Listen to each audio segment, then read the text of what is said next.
পরিমণির সঙ্গে প্রেম নিয়ে যা বললেন শেখ সাদী। প্রেম, বিয়ে, বিচ্ছেদ নিয়ে হরহামেশাই সংবাদের শিরোনামে থাকেন ঢাকাই সিনেমার চিত্রনায়িকা পরিমণি। সম্প্রতি এই নায়িকার সঙ্গে বর্তমান সময়ের তরুণ প্রজন্মের গায়ক শেখ সাদীর প্রেমের সম্পর্কের গুঞ্জন ছড়িয়েছে। এরই মধ্যে গত সোমবার ব্যবসায়ী নাসির উদ্দিন মাহমুদের মামলায় আদালতে আত্মসমর্পণ করে জামিন পেয়েছেন পরিমণি, যেখানে অভিনেত্রীর জামিনদার ছিলেন শেখ সাদী। এরপর তাদের প্রেম নিয়ে আলোচনা আরও জোরালো হয়েছে। বিষয়টি নিয়ে পরিমণির পক্ষ থেকে কোনো মন্তব্য না আসলেও শেখ সাদী মুখ খুলেছেন। তিনি জানিয়েছেন, পরীর সঙ্গে তার কোনো প্রেমের সম্পর্ক নেই, তবে পারিবারিকভাবে একটি সম্পর্ক রয়েছে। সাদী বলেন, পরিমণির সঙ্গে আমার প্রেমের সম্পর্ক হতেই পারে না।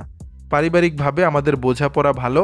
আমাদের পরিবারের সদস্যরা তার বাসায় যান, তিনিও আমাদের বাসায় আসেন। পারিবারিক সম্পর্কের বাইরে তার সঙ্গে প্রেমের কোনো সম্পর্ক নেই। মানুষ না জেনে না বুঝে আমাদের নিয়ে রিউমার ছড়াচ্ছে। পরিমণির সঙ্গে পরিচয়ের বিষয়টি ব্যাখ্যা করে শেখ সাদী বলেন, একই অঙ্গনে দীর্ঘদিন কাজ করার পরে পরিমণির সঙ্গে বেশ আগেই পরিচয়। পেশাগত কারণে তার সঙ্গে আমার পরিচয়, নিয়মিত কথাবার্তাও হয়। এটা নিয়ে বলার তো কিছু দেখি না। জামিনদার হওয়ার কারণ ব্যাখ্যা করে এই গায়ক বলেন, দায়িত্ববোধের জায়গা থেকে আদালতে গিয়েছিলাম। পরিমণি আমার সহকর্মী। তার গ্রেপ্তারি পরোয়ানা জারির খবর শুনে বেশ দুশ্চিন্তায় পড়ে যাই। তখন পরিমণির সঙ্গে কথা হয়। তিনি আমাকে জানিয়েছিলেন আদালতে আত্মসমর্পণ করবেন। জামিন হওয়ার পর তার আইনজীবী একজন জামিনদার হন, আমি আরেকজন জামিনদার হই।